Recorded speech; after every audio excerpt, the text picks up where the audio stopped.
तर सुरू करा. ओके. तर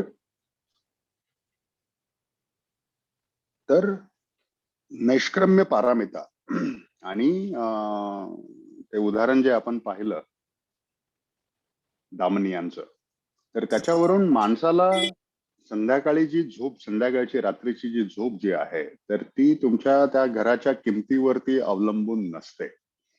हा, तर तुम्ही एवढं मोठं घर घेतलंय म्हणजे तुम्ही तिथं शांत सुखाने झोपणार अशी कल्पना मनामध्ये ठेवणं किंवा इतर कोणी ती कल्पना करणं ही चुकीची असते ही धम्माच्या दृष्टिकोनातून. राईट. तर तुम्हाला आवश्यक काय आहे, काय महत्वाचं आहे, हा विचार तुमच्या डोक्यामध्ये जर क्लिअर असेल तर तुम्ही ते घर कोटीचं असो किंवा लाखाचं असो किंवा साधा असो, तर तुम्ही तिथं निवांत राहू शकता, सुखी राहू शकता, समाधानी राहू शकता. हा धम्माचा अप्रोच आहे. आणि तो तो मानसिक दृष्टिकोन व्यक्तीचा खूप महत्वाचा आहे. मग त्याच्याकडे कितीही पैसे असू दे. याचं अजून एक चांगलं उदाहरण सांगायचं जर झालं तर नारायण मूर्ती आहेत पहा. नारायण मूर्ती, सुधा मूर्ती हे इन्फोसिसचे वन ऑफ द फाउंडर्स आहेत ना. तर हे नावं तुम्ही ऐकली असतील तर त्यांचं उदाहरण आहे ते. तर अतिशय साधी म्हणजे एवढं मोठं त्यांनी इन्फोसिसच्या माध्यमातून निर्माण केलेलं एम्पायर जरी असलं तरी अतिशय साध्या पद्धतीने ते जगणारी ती लोक आहेत. दुसरं उदाहरण जे भारताचे भूतपूर्व राष्ट्रपती होते एपीजे अब्दुल कलाम, तर त्यांचं सुद्धा उदाहरण तुम्हाला पाहता येईल, अभ्यासता येईल की ते व्यक्ती म्हणजे राष्ट्रपती पदावरून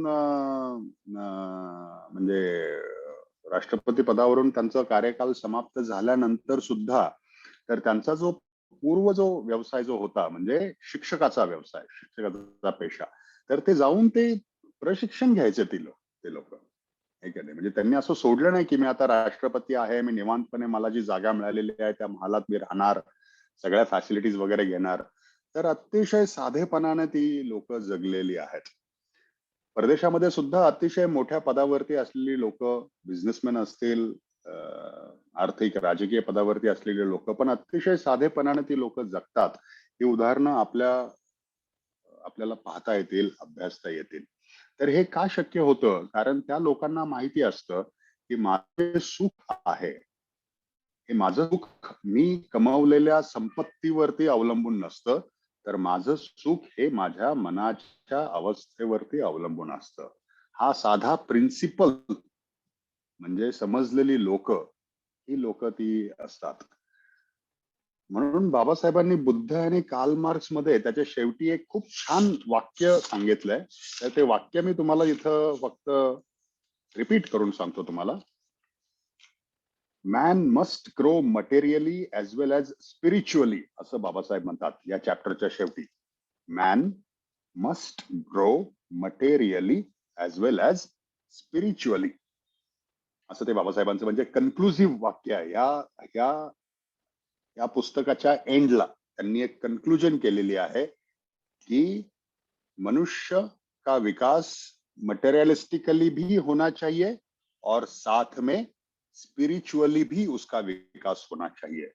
सिर्फ एक का विकास हो, मतलब सिर्फ स्पिरिचुअली विकास है और सिर्फ मटेरियली विकास नहीं, ऐसी स्थिति ठीक रहेगी क्या?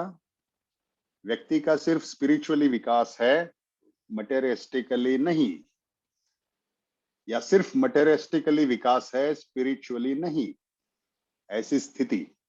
अभी इसमें और एक प्रश्न है कि भाई व्यक्ति का मटेरियलिस्टिकली विकास होना चाहिए क्या, आवश्यक है क्या? इसके ऊपर आपके क्या मत है? क्योंकि कार्ल मार्क्स उसमें आता है.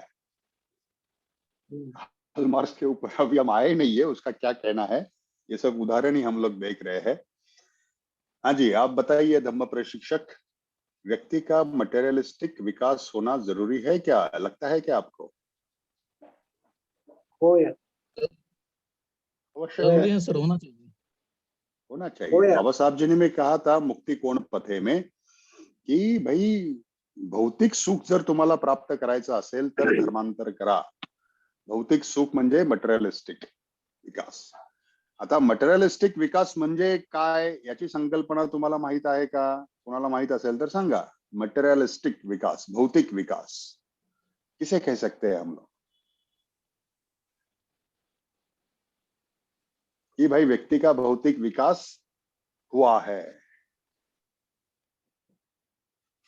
कुछ उसके लिए कुछ स्टैंडर्ड है, बेंचमार्क है, ताकि हम ना लोगों को बस बता सके एज अ धम्म प्रचारक. बिल्कुल सर, होना हाँ, चाहिए ना. नहीं नहीं, कितना क्या मटेरियलिस्टिक विकास मतलब क्या आप समझते हैं? आपल्याला आवश्यक असेल तेवढ्याच गोष्टीचा वापर करणे. आपल्याला ज्यामध्ये ओके. समाधान किंवा सुख मिळतं एवढ्यापुरतंच आपलं सीमित ठेवणं कारभार हीच भौतिक सुखाची व्याख्या आहे. आणि हे राइट हे जोपर्यंत होत नाही तोपर्यंत तुमचा आत्महत्या विकास पण होऊ शकत नाही. राइट. बुद्ध और कार्ल मार्क्स में बाबा साहब जी ने अनाथ पिंडक का एक उदाहरण दिया है. अँड ते उदाहरण मी तुम्हाला इथं फक्त वाचून दाखवतो. त्याच्यामध्ये अनाथ पिंडकाचं उदाहरण इथं का दिलेलं आहे? कारण अनाथ पिंडक हे व्यापारी होते. त्यावेळेसचे अतिशय सक्सेसफुल व्यापारी होते. तर त्यावेळेस त्यांनी बुद्धांना प्रश्न विचारला होता, will the enlighten one tell what things are welcome, pleasant, agreeable to the householder but which are hard to gain. Householder, अगर आप गृहस्थ जीवन जी रहे हैं, गृहस्थ जीवन जी रहे हैं, तो जाहिर है कि गृहस्थ जीवन में कुछ जिम्मेदारियां आप निर्माण करते हैं गृहस्थी जीवन में. तो उन जिम्मेदारियों का पालन करने के लिए आपको आर्थिक विकास आपको करना या फिर आर्थिक तरतूद करना आवश्यक है. राइट. तो अनाथ पिंडक ने वही चीज भगवान गौतम बुद्ध से पूछी थी. तो तथागत गौतम बुद्ध ने जवाब दिया था कि first thing important house holder, गृहस्थ जीवन के लिए, टू एक्वायर वेल्थ लॉफुली, मतलब सम्यक आजीविका, संपत्ति संपादन करना लॉफुली, सम्यक आजीविका से, है कि नहीं? हाँ, उससे संपत्ति संपादन करना ये जरूरी है, आवश्यक है. दूसरा है to see that your relations also get their wealth lawfully, मतलब आपके जो संबंधित लोग हैं, पारिवारिक लोग जो है, तो उनको भी संपत्ति लॉफुली मिले, ये देखना आपका काम है. और तीसरा जो है to live long and reach great age, मतलब आपका आयुष्य लंबा हो और हेल्दी आप जीवन जिए. ये तीन चीजें house holder for the attainment of these four things which in the world are welcome, pleasant, agreeable. Welcome मतलब स्वागतार्ह है, ये तीन चीजें. ओके. तो हाउस होल्डर मतलब जो गृहस्थी जीवन जी रहा है, जो व्यक्ति उसमें है, तो जिम्मेदारियां जाहिर है समाज का एक भाग, जिम्मेदारियां आप निर्माण करते हैं. तो उस जिम्मेदारियां का पालन करने के लिए आपको संपत्ति का संपादन करना आवश्यक है, लेकिन लॉफुली. तो तथागत गौतम बुद्ध भी इसको प्रमोट करते हैं, है कि नहीं? ऐसे नहीं कहते कि अरे क्या संपत्ति लेकर करेगा, उसमें तो सुख नहीं है, ऐसे तथागत गौतम बुद्ध नहीं कहते. यस, गृहस्थ जीवन जीने के लिए आपको संपत्ति का लॉफुली निर्माण करना आवश्यक है, वेलकम है वो. उस संपत्ति का एक विभाजन, डिस्ट्रीब्यूशन आपके पारिवारिक लोगों में, विभाजन नहीं, डिस्ट्रीब्यूशन, ये भी बहुत जरूरी है. और एक लंबी आयु, हेल्दी और लंबी आयु जीना, ये तीन चीजें इंपॉर्टेंट है. तो भाई संपत्ति कितनी हो, इसके लिए भी तथागत गौतम बुद्ध बताते हैं, तथागत जो आपके लिए आवश्यक है, ठीक है, वो संपत्ति. लेकिन आप जो आवश्यकता से ज्यादा भी अगर आप कमा रहे हैं तो भी अच्छी बात है. तो उससे आप क्या कर सकते हैं, आपके पारिवारिक, दोस्त, समाज, इनके लिए भी आप मदद कर सकते हैं, क्योंकि आपके मन में क्लियर है ये बात कि भाई मेरे लिए तो आवश्यक इतना है, लेकिन एक्सेस जो है इससे मैं कुछ अच्छा भी कर सकता हूं, है कि नहीं? तो आवश्यकता के अनुसार, अगर आपको चाहता है कि आप भाई मुझे कार चाहिए तो जरूर ले लीजिए आप कार. हाँ, लेकिन 10 कार लेके क्या फायदा होगा आपका? एक कार काफी है, 2 कार काफी है, लेकिन 10 कार से क्या फायदा है? कुछ लोग रखते हैं 10-10 कारें भी रखे उनके पास, तो वो फायदा नहीं, तो वो मतलब आवश्यकता से मतलब परे हो जाता है वो, ठीक है नहीं। तो तथागत गौतम बुद्ध का धम्म का भी यही है, आवश्यकता आप पहचान लीजिए, उस हिसाब से आप जरूर संपत्ति कम, उससे ज्यादा भी आप कमा रहे हैं तो उसका योग्य विनिमय आप कर सकते हैं, राइट। तो ये तथागत गौतम बुद्ध के निर्देश है। तो अभी हम आते हैं कार्ल मार्क्स की तरफ कि कार्ल मार्क्स ने भाई क्या किया है, क्या कहा था।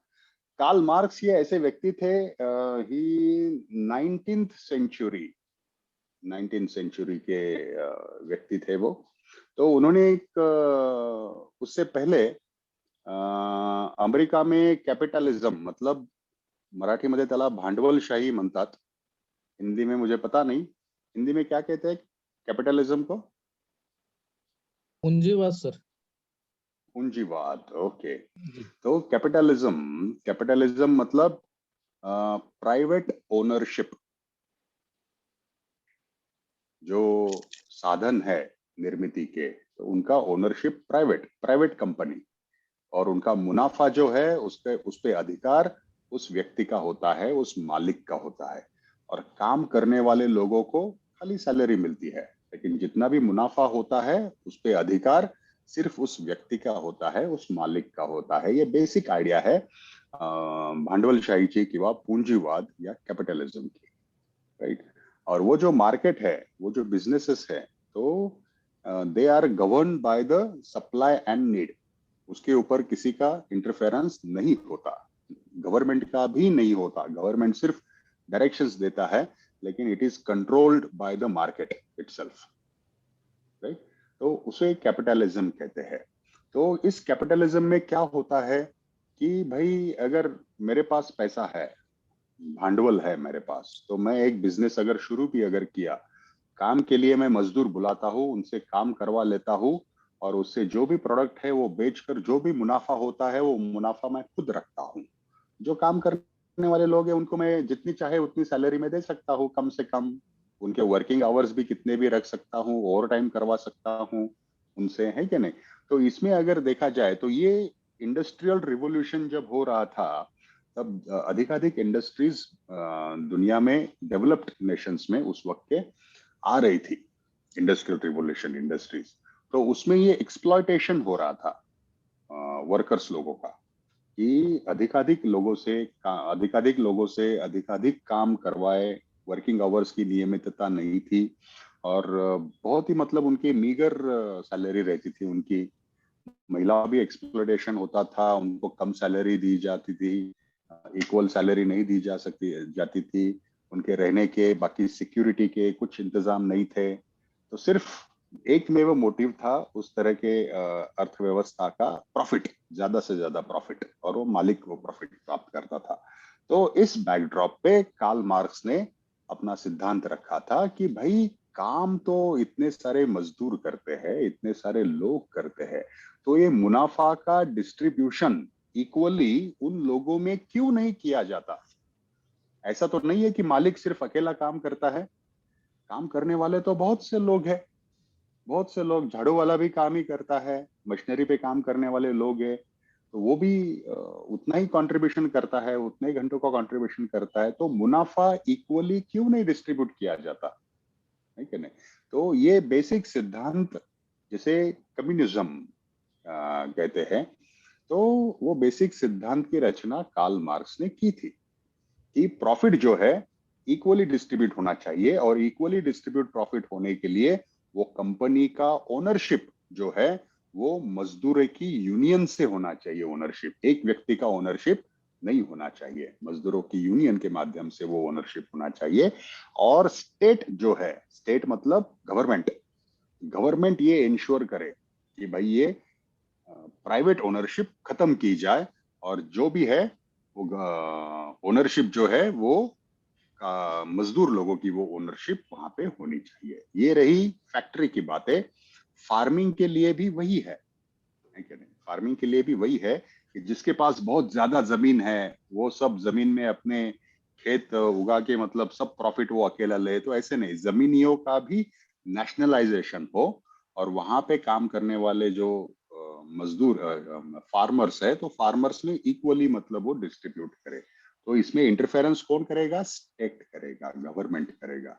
तो वही सुनने के लिए तो ये बहुत अच्छा लगता है, आपको और हमको, सभी को अच्छा लगता है सुनने के लिए कि भाई एक कंपनी में अगर कोई काम कर रहे हैं 100 लोग 200 लोग, तो हर मजदूर अपना अपना अपना श्रेय योगदान दे रहा है, तो जो प्रॉफिट हो रहा है वो प्रॉफिट हकदार वो भी रहते हैं। ये सुनने में कंसेप्ट कैसी लगती है आपको? अच्छी लगती है? कोई गलत है इसमें, कार्ल मार्क्स के इस सिद्धांत में?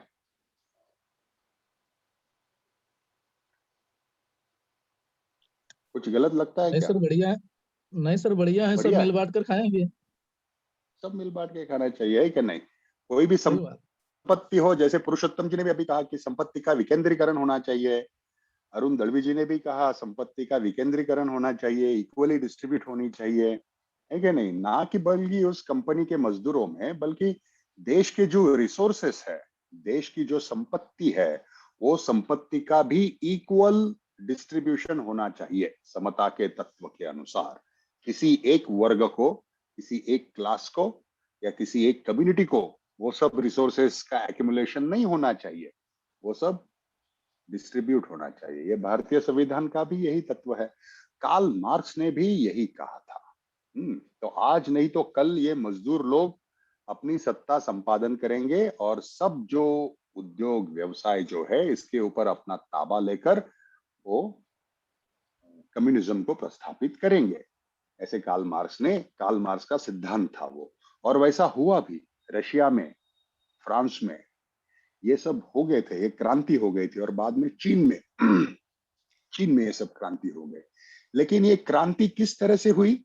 कार्ल मार्क्स ने ये विचार रखा, विचार रखने के बाद बहुत से विचारवंतों की ट्यूबलाइट जल गई, अरे यार ये तो सही है कि नहीं? तो वो सब इकट्ठा आकर उन्होंने क्या किया, ये जो प्राइवेट जो बिजनेसमैन थे उनको क्या किया, सीधा ठोक दिया। हाँ, ठोक दिया मतलब मार ही दिया उनको, उनसे जबरदस्ती ओनरशिप ले लिया। तो ये इसमें क्या हुआ है? हिंसाचार हुआ है इसमें। हाँ, डिक्टेटरशिप आप कह सकते हैं कि मजदूर लोगों की यूनियन तैयार हुई और उन्होंने सब ये प्राइवेट लैंडलॉर्ड्स, प्राइवेट बिजनेसमैन, इनको हटा दिया जगह से और कैप्चर कर लिया और उनकी सत्ता प्रस्थापित की है। ये किस तरह से हुआ? ये वायलेंस से, जबरदस्ती से। और बाबा साहब जी क्या बताते हैं कार्ल मार्क्स के इस रिवॉल्यूशन को? ये डिस्ट्रीब्यूशन इक्वली होना चाहिए, ऐसा आपका भी मानना है, सबका मानना है, कंसेप्ट तो बहुत अच्छी है, लेकिन ये डिस्ट्रीब्यूशन इक्वली किस तरह से होना चाहिए? वायलेंस से होना चाहिए क्या? डिक्टेटरशिप से होना चाहिए क्या? अहिंसा के माध्यम से होना। अहिंसा के माध्यम से नहीं। हाँ, अहिंसा के माध्यम से कब होगा? जब दामनिया कहेगा कि अरे मैं क्यों 1001 का घर बांधू, इससे अच्छा तो मैं 4-5 वृद्धाश्रम बांध लेता हूं, है कि नहीं? 4-5 क्या, 1001 करोड़ में कितने सारे, 50 तो वृद्धाश्रम, अनाथाश्रम बांध सकता था वो, बांध सकता था क्या नहीं? क्या पुरुषोत्तम जी, 1001 करोड़ में मुझे बांध सकता था वो, है कि इतना नहीं? लगता भी नहीं है, एक आश्रम के लिए 1,000 1 करोड़ तो बहुत हो गया। ठीक है, 5-5 करोड़ भी दिया तो भी 1001 करोड़ में आप 50-100 तो मतलब अनाथ आराम आश्रम या से बना सकते वृद्धाश्रम हैं। बांध सकते हैं, बना सकते हम्म। हैं। तो वो क्या हो सकता था? वो संपत्ति का एक अच्छा विनियोग हो सकता था उसके लिए। लेकिन ये कब कर सकता था वो? जबरदस्ती उससे अगर करवाया तो क्या होगा? वो कोर्ट में जाएगा, हिंसा हिंसा के ठीक है नहीं? माध्यम से। लेकिन अगर वॉलंटरी अगर किया उसने, वॉलंटरी कौन कर रहा था बुद्ध के समय? बुद्ध के समय कौन कर रहे थे? नाथ पिंडक। अनाथ पिंडक। अभी तो उदाहरण दिया आपको, है कि नाथ अनाथ पिंडक कर रहे थे, वॉलंटरी, वॉलंटरी कर रहे थे वो। तो ये वॉलंटरी कब होता है? जब वो समझ जाता है व्यक्ति कि अरे यार मुझे तो रात को चैन की नींद चाहिए, बाकी क्या मैं महल में रहूं या किधर भी रहूं। वॉलंटरी वो कर रहा था। तो ये जो रिवोल्यूशन जो है, संपत्ति का विकेंद्रीकरण, ये वॉलंटरी होना चाहिए।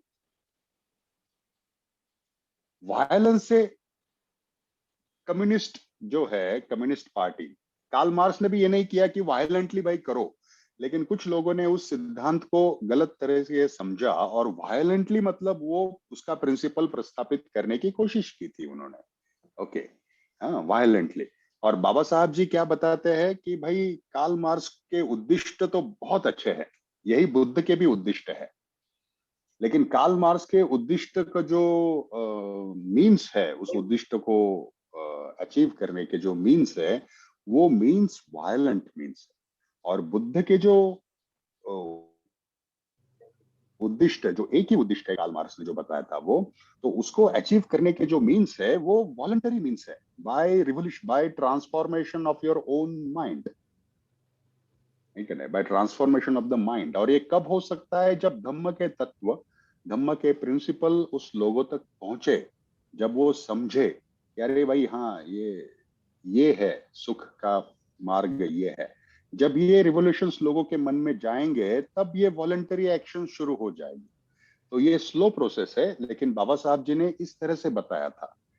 कार्ल मार्क्स का जो सिद्धांत आप लोगों के बीच में, आप लोगों तक एक बहुत बेसिकली, मैं बेसिक इंट्रोडक्टरी तरह से मैंने आपको पहुंचाया है कि प्राइवेट ओनरशिप कैंसल करने के जो मीन्स उन्होंने अडॉप्ट किए हैं, वायलेंट मीन्स, तो प्राइवेट ओनरशिप कैंसल करने के तथागत गौतम बुद्ध के मीन्स जो है वो वॉलंटरी है। मन के ट्रांसफॉर्मेशन से वो मीन्स है, ये बेसिक फर्क है दोनों में। अब भारत में देखते हैं कि भारत में क्या हो रहा था उस वक्त भारत में कैपिटलिस्ट मतलब प्राइवेट ओनरशिप थी या सोशल ओनरशिप थी 1947 1950 में? कोई बता सकता है क्या? Private ownership. कैसे प्राइवेट ओनरशिप कैसे थी भारत में? क्योंकि वहाँ की मैक्सिमम जितनी भी कंपनियां थी वो सब कंपनी एक ही आदमी के ऐसे इंडिविजुअली नहीं, एक्वायर की। 1947 1950 की बात कर रहा हूं मैं। तब क्या सिनेरियो था भारत में? गवर्नमेंट था। गवर्नमेंट था, लेकिन इंडस्ट्री की क्या स्थिति थी उस वक्त? बेसिक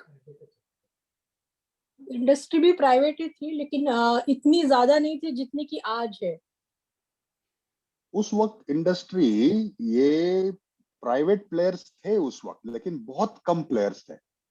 इंडिया की इकोनॉमी ज्यादातर मतलब एग्रीकल्चर पे डिपेंड उस वक्त, आज भी है, लेकिन उस वक्त बहुत ज्यादा एग्रीकल्चर पे डिपेंड थी। उस वक्त जमीनें किसके हाथ में थी? एग्रीकल्चर भी एक व्यवसाय ही है। जमशेदजी टाटा वगैरह ये सब उद्योजक थोड़े बाजू में अगर रखे, कुछ गिने चुने उद्योजक उस वक्त के, जो स्टील इंडस्ट्रीज को खड़ा किया था उन्होंने। ज्यादा इंडस्ट्रीज 1947-50s में नहीं थी भारत की, ज्यादातर मतलब एग्रीकल्चर ही था। जो भी कुछ प्रोजेक्ट्स थे वो ब्रिटिश लोगों ने मतलब खड़े किए थे, ब्रिटिश तो चले गए थे उस वक्त। तो उस वक्त भारत की जो स्थिति थी कि अधिकांश वर्ग जो था वो एग्रीकल्चर पे डिपेंड था। और एग्रीकल्चर में क्या था उस वक्त सिनेरियो? तो लैंडलॉर्ड जो थे, जमींदार जो जिनके थे ना पास सर, ज्यादा, हाँ, जमींदार जो थे वो एक्सप्लॉइट करते थे लोगों को, फार्मर्स को। तो उस वक्त डॉक्टर बाबा साहब जी का जो सिद्धांत था कि nationalisation of lands of India, कि जमीन का नेशनलाइजेशन करके उसको इक्वल डिस्ट्रीब्यूट करो फार्मर्स में, ये बाबा साहब जी का मतलब निर्देश थे उस वक्त। सरकार ने उस निर्देश को ठीक से समझा भी नहीं था और इम्प्लीमेंट करने की तो बात भी दूर थी। लेकिन उसके बाद इंडस्ट्री का डेवलपमेंट कैसे हुआ? उसके बाद स्टेट स्पॉन्सर्ड कुछ इंडस्ट्रीज का निर्माण किया था नेहरू ने। जैसे अधिकांश मतलब हेवी इंडस्ट्रीज जो है वो भारत सरकार ने शुरू की थी। 1990 तक भारत में प्राइवेट इंडस्ट्री शुरू करने के लिए लाइसेंस की, मतलब सरकार के परमिशन की आवश्यकता थी 1990 तक। 1990 तक भारत में एक सोशलिस्ट इकोनॉमिक पैटर्न था। कोऑपरेटिव सोसाइटीज रहेगी, कोऑपरेटिव सोसाइटी को प्रमोट करना, उसके माध्यम से मतलब इंडस्ट्री निर्माण करना। कोई प्राइवेट प्लेयर अगर रहेगा तो उसके लिए भाई कितना प्रोडक्शन तेरा है, कितना मुनाफा है, इसके ऊपर भी सरकार के नियंत्रण थे। ज्यादातर मतलब इंडस्ट्रीज, बैंक्स, ये सब नेशनलाइज बैंक्स थे, मतलब गवर्नमेंट के बैंक्स थे। ठीक है, उसमें करप्शन हो रहा था, ये बात बाद में। लेकिन 1990 तक एक सोशलिस्ट इकोनॉमिक स्ट्रक्चर भारत में निर्माण करने की कोशिश हो रही थी उस वक्त। और 1990 के बाद भारत में वो सोशलिस्ट सिस्टम को कर्टल करके लिबरल कैपिटलिस्ट इकोनॉमिक सिस्टम का मॉडल निर्माण करने की कोशिश शुरू हो गई थी 1990 में। 1990 के बाद हम देखते हैं कि भारत ने ये यूनाइटेड स्टेट्स ऑफ अमेरिका जैसे या अन्य देशों जैसे कैपिटलिस्ट इकोनॉमिक पॉलिसीज अपनाना शुरू किया था। ठीक है, उसके रीजंस में अभी नहीं हम जाएंगे, लेकिन आपको एक मेजर डिफरेंस में बता रहा हूं आपको कि 1990 के बाद काफी सारे मतलब प्राइवेट प्लेयर्स आने लगे बहुत से प्रोडक्ट्स में, क्योंकि भारत सरकार ने लिबरल किया था मार्केट। ओके, तो 1990 के बाद अब तक कैपिटलिस्ट रेजिमे, इकोनॉमिक रेजिमे भारत में चल रहा है और फैल रहा है। इससे क्या हुआ है कि जिसके पास मतलब भांडवल था, तो उन लोगों ने, भांडवल है, देन कनेक्शंस है, तो उन लोगों ने अपनी इंडस्ट्रीज निर्माण की। उसके बलबूते के ऊपर उन लोगों का मुनाफा भी निर्माण होने लगा। लेकिन इससे क्या हुआ कि दो वर्ग तैयार हुए थे, एक मतलब कैपिटलिस्ट वर्ग और दूसरा मतलब एक कर्मचारी वर्ग जो था, तो और एक एग्रीकल्चर पे जीने वाला फार्मर्स का वर्ग था। तो इसमें इनके इकोनॉमिक कंडीशन में काफी ज्यादा तफावत हमें दिखाई देने लगी है, ठीक है नहीं? तो जो सोशलिस्ट मॉडल जो होना चाहिए था कि equal distribution of the industries, equal distribution of the resources, तो वो मॉडल 1990 के बाद बिल्कुल मतलब खत्म हो गया था भारत में, और आज भी मतलब खत्म ही है वो मॉडल। ओके, तो बाबा साहब जी का जो इकोनॉमिक डिस्ट्रीब्यूशन का जो मॉडल है, वो मॉडल मिक्स्ड इकोनॉमी का है। मिक्स्ड इकोनॉमी भारत में, मिक्स्ड इकोनॉमी मतलब प्राइवेट प्लेयर भी होने चाहिए और कोऑपरेटिव प्लेयर भी होने चाहिए, कोऑपरेटिव सोसाइटी के प्लेयर। कोऑपरेटिव सोसाइटी मतलब लोगों से बनी हुई, लोगों द्वारा चलाई हुई कंपनियां, इन दोनों में फेयर कंपटीशन होना चाहिए। कोई उदाहरण दे सकता है ऐसी कोई इंडस्ट्री का जिसमें प्राइवेट प्लेयर भी है और लोगों से मैनेज होने वाली कंपनी भी है? ऐसी कोई भी कंपनी जो आपको पता हो। बैंकिंग सेक्टर में चलता है सर ये? बैंकिंग सेक्टर है, ओके। और कोई इंडस्ट्री? साखर कारखाना. साखर कारखाना एक आहे, ओके। साखर कारखान्यामध्ये शेतकऱ्यांचं संघटन असतं, स्थानिक शेतकऱ्यांचं संघटन, त्यांच्या माध्यमातून तो साखर कारखाना तिथं निर्माण केलेला असतो, कोऑपरेटिव्ह। आणि जे शेतकरी तिथं ऊस उत्पादन करतात, तर त्याच्या माध्यमातून तो साखर कारखान्यामध्ये साखर काढली जाते आणि ती विकली जाते, आणि त्याचे जे काही प्रॉफिट आहेत त्या सगळ्या शेतकऱ्यांना समान याच्यामध्ये वाटले जातात। जिथं राजकारण होत असतं तो भाग वेगळा झाला तो, पण एक कोऑपरेटिव्हचं उदाहरण आहे ते, साखर कारखान्याचं उदाहरण, अतिशय चांगलं उदाहरण। अजून कोणतं उदाहरण? Dairy products. Dairy products, okay. Industry अजून कोणती आहे तुमच्या माहितीमध्ये? तुम्हाला लिज्जत पापड माहितीये का? लिज्जत पापड, हाँ, लिज्जत पापड़ देखिल सब लोग खाते हैं, हाँ, है कि नहीं? तो लिज्जत पापड़ का भी एक उदाहरण है जो कोऑपरेटिव सोसाइटीज के प्रिंसिपल पर आधारित वो इंडस्ट्री है, और बहुत अच्छा काम उन्होंने किया है, बहुत अच्छा मुनाफा उन्होंने किया है, राइट। तो बहुत सारे बाकी बीकानेर पापड़ है और दूसरे कोई भी पापड़ है, लेकिन लिज्जत पापड़ जो है ये दो कंपटीशन में है वो, ठीक है। तो इससे मतलब ये पता कर सकते हैं हम लोग कि भाई कोऑपरेटिव मॉडल पे आधारित भी इंडस्ट्री निर्माण हो सकती है, ऐसा नहीं है कि नहीं हो सकती। हो सकती है और वो मुनाफा भी कमा सकती है कि नहीं, अगर वो कोऑपरेटिव प्रिंसिपल पे ठीक से मतलब वो इंडस्ट्री निर्माण करे तो, है कि नहीं। ऐसा नहीं है कि खाली एक ही आदमी चाहिए उसको निर्माण करने के लिए। तो बाबा साहब जी का क्या विजन था कि कैपिटलिस्ट मतलब भांडवलशाही यानी कोऑपरेटिव कंपटीशन में रहे हमेशा 50-50, ये इंडिया के इकोनॉमी के लिए उनका विजन था। लेकिन ऐसा विजन भारत में निर्माण नहीं हो पाया, या इस तरह का मॉडल भी किसी अर्थशास्त्रज्ञ ने आगे रखने की कोशिश नहीं की, एक्सेप्शन अमर्त्य सेन। अमर्त्य सेन ये सिर्फ एक एक्सेप्शन है कि जिन्होंने ये बाबा साहब जी का मॉडल प्रस्तुत किया था, उन्होंने बताया भी था, लेकिन इतने बड़े विशेषज्ञ को जिनको नोबेल पुरस्कार प्राप्त है उनको साइडलाइन किया गया है भारत में, हम देख सकते हैं, राइट। नहीं तो उन्होंने ये मॉडल अच्छी तरह से समझा था और रखा भी था, लेकिन भारत में उसको सामने नहीं रखा। अभी दूसरी एक और एक महत्वपूर्ण बात है जो हमें समझना है यहाँ पे, कि कोऑपरेटिव प्रिंसिपल पे इंडस्ट्री निर्माण करने में अड़चन कहाँ आती है, ये आपको और हमको पता होना बहुत जरूरी है। हमारे समाज में भी बहुत से कोऑपरेटिव प्रिंसिपल पे आधारित प्रोजेक्ट शुरू करने की कोशिश की गई थी। कोई प्रोजेक्ट याद है आपको? बहुत सी पत संस्थाएं निर्माण होती है अपने समाज में। चलो भाई, सब लोग साथ में आकर पत संस्था निर्माण करते हैं और बाद में देखते हैं 2-3 साल के बाद वो पत संस्था डूब गई होती है, बंद हो गई होती है। बहुत से लोग भी ऐसे देखते हैं कि चलो भाई हम लोग साथ मिलकर कुछ एक प्रोजेक्ट करते हैं, लेकिन वो साथ मिलकर प्रोजेक्ट नहीं हो पाता हमारे समाज में। या फिर भारत में अगर देखा जाए तो भी लोग साथ मिलकर कोऑपरेटिव तत्व पे आधारित कोई इंडस्ट्री निर्माण करने में बहुत से लोग असफल होते हैं। इसका कारण क्या हो सकता है? स्वार्थ।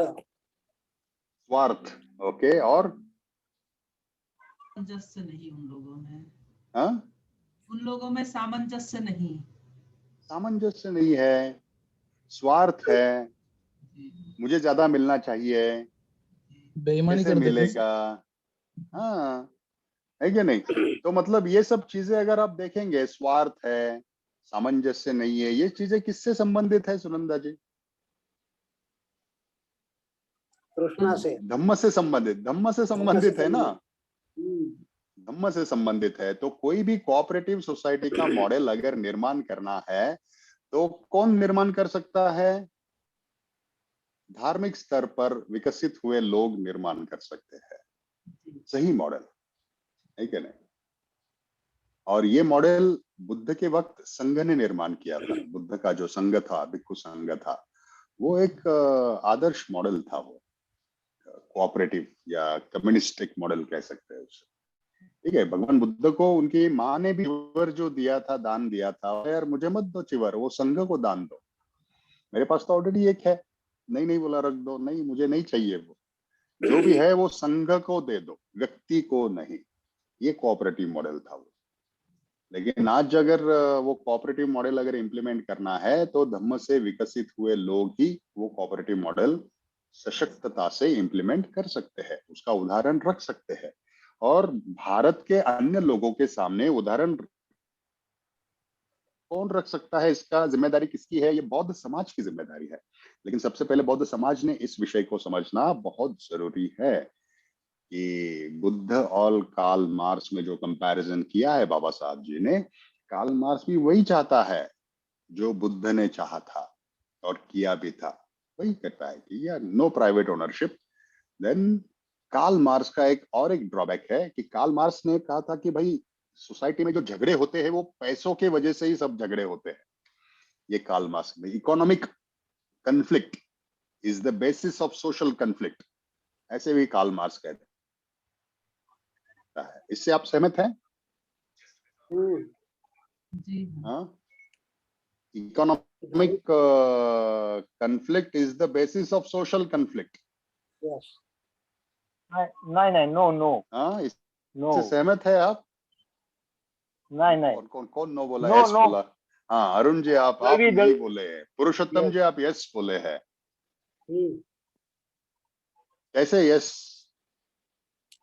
कारण हितसंवादाच्या कलामुळे तर इकॉनॉमिक जगामध्ये दुःख कन्फ्लिक्ट निर्माण इज द बेसिस.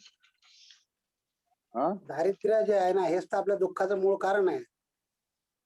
आणि अरे कला आहे सही है सर, त्यामुळे सही है, सही है. दारिद्र्यामुळे दुःख निर्माण होतं. आहे की नाही? सही है सर. सही है भास्कर जी. बिल्कुल सर, हो सकता है 90% तक. ओके. हा, अरुण जी तुम्ही सांगा. नाही नाही काय म्हणताय आहे तुम्ही. की तुमच्याकडे संपत्ती किती जरी असेल, समजा मी आता बुद्धिस्ट आहे आणि माझ्याकडे खूप संपत्ती आहे, मग मला एखादा ब्राह्मण येऊन नमस्कार किंवा तो जागा देऊ शकतो का त्याच्या बरोबरची? नाही. नाही देऊ शकत. म्हणजे मी किती जरी मोठा झालो तरी माझा जो दर्जा आहे तो हिंदू विचारप्रणालीप्रमाणे ठरणार ना. त्यामुळे तुमच्याकडे पैसा असून काय उपयोगाचा नाहीये. तुमच्याकडे म्हणजे- तुम्हाला दर्जा आहे का? म्हणजे दर्जा नाही बेसिक ना. कन्फ्लिक्ट कसला आहे? बेसिक कन्फ्लिक्टचं कारण काय? म्हणजे सामाजिक म्हणजे तुमच्याकडे तुम्ही दर्जा पाहण्यात तुम्हाला दर्जा मिळवण्यासाठी भांडण करावं लागेल ना त्यांच्याशी. मला पाणी मिळत नसेल, माझ्याकडे खूप वय आहे, मला पाणी मिळत नसेल, मला राहायला शिवून घेत नसेल कोण, माझ्याकडे जर खूप संपत्ती आहे आणि मला लोक शिवून घेत नसतील तर मग मला लढावं लागेल. आम्ही प्रश्न हॅलो? परत एकदा इथं मांडतो. बरोबर आहे अरुणजी तुमचं. एक प्रश्न परत एकदा मी मांडतो की समाजामध्ये जे कन्फ्लिक्ट आहे त्या कन्फ्लिक्टचं मूळ हे इकॉनॉमी आहे, इकॉनॉमिक कारण आहे असं कार्ल मार्क्स म्हणतो. इकॉनॉमिक कारण, आर्थिक कारण, त्याच्यावरून क्लास मध्ये स्ट्रगल होत असतात. बरोबर. याच्याशी कितपत आणि कोण सहमत आहे? नाही तसं म्हणता येणार नाही. फक्त इकॉनॉमिक विषमतावादी दृष्टिकोन जो आहे ना किंवा बौद्धिक विषमतावादी किंवा समतेचं धोरण न स्वीकारणे हे कारणीभूत असं मी समजतो. फक्त पैसा आहे असं कसं काय कारणीभूत होईल? पैसा म्हणजे हा quality मानसिक- कारण होऊ शकणार नाही. मानसिक लेवलवर बरोबर आहे. म्हणजे किंवा लेवलवर मानसिक लेवलवरती तुमच्याकडे किती जरी पैसा जरी असला तरी मानसिक असला. लेवलवरती ती विषमता कोणत्या पद्धतीत आहे याच्यावरून तो Yes. कन्फ्लिक्ट निर्माण होत असतो. येस पैशावरती तो कन्फ्लिक्ट नंतर आहे तो. पण मूळ जर पाहिलं मूळ बेसिक म्हणजे इकॉनॉमिक कन्फ्लिक्ट एक्झिस्ट आहे सोसायटीमध्ये. इकॉनॉमिक कन्फ्लिक्ट वर आधारित कन्फ्लिक्ट आहेत, नाही असं म्हणता येत नाही, जरूर आहेत. पण त्याचं मूळ जर शोधायचं जर गेलं तर ते मूळ तुमच्या मानसिकतेमध्ये आहे. आर्थिक कारण नंतर येतं ते. ओके. जर मानसिकता म्हणजे भारतासारख्या ठिकाणी जर पाहायचं जर झालं तर तुमच्याकडे कितीही संपत्ती जरी असली तरी आजही तुम्हाला द्वेषाने किंवा तुमच्याबद्दल कुरघोडी करण्यामध्ये धन्यता मानणारा वर्ग आहे. तुम्ही कितीही जरी मित्रत्वाचे जरी द्वार खुले जरी केले तरी तुमचा द्वेष करणारे, तुम्हाला पाण्यात पाहणारा वर्ग आहे. आणि ते कारण आर्थिक कारण नाही आहे तर ते कारण मानसिक कारण आहे. त्यामुळं खास करून भारतातील समाजातील कन्फ्लिक्ट जर तुम्ही पाहिला तर त्याचं मूळ हे मानसिकतेमध्ये आहे. हे डॉक्टर बाबासाहेब आंबेडकर इथं सांगतात. त्यामुळं कार्ल मार्क्सचं जे सिद्धांत आहे तो भारतामध्ये लागू होत नाही. मूळ जर पाहिलं तर त्या मुळावरती उपाय जो आहे तर तो धम्माचा उपाय सांगितलाय डॉक्टर बाबासाहेब आंबेडकरांनी. आणि मग त्या धम्माच्या तत्वज्ञानाला सोबत घेऊन तुम्ही आर्थिक कन्फ्लिक्ट सॉल्व्ह करण्यासाठी प्रयत्न केले पाहिजेत, जे भारतातील कम्युनिस्ट यांनी फार उशिरा जाणलेलं आहे. माझे काही कम्युनिस्ट मित्र सुद्धा आहेत. तर ते मित्र आता बौद्ध साहित्याचा अभ्यास करायला लागलेले आहेत. ते लोक समजायला लागलेले आहेत. ते लोक त्यांनी मान्य केलंय. कारण 1925 साली भारतामध्ये सुरू झालेली